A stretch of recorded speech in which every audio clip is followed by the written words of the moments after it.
ঘরের মাঠে 10 উইকেটে প্রথমবারের মতো পরাজয়। বাংলাদেশের কাছে সিরিজের প্রথম টেস্টে এমন লজ্জাজনক হার কোনোভাবেই মেনে নিতে পারছেন না সাবেক ক্রিকেটাররা। এবার মুখ খুললেন রমিজ রাজা। পাকিস্তান দলের কড়া সমালোচনা করেছেন তিনি। পিসিবির সাবেক চেয়ারম্যান রমিজ রাজা বলেছেন, প্রথমত দল নির্বাচনে পাকিস্তানের ভুল ছিল, তাছাড়া কোনো স্পিনার রাখা হয়নি।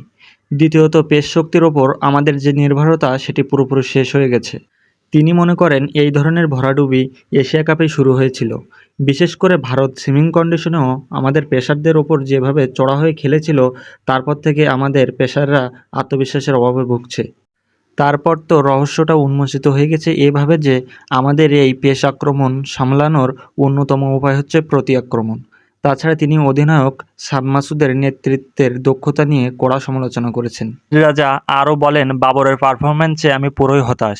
শেষ 7টি টেস্টে কোনো ভালো ইনিংস নাই।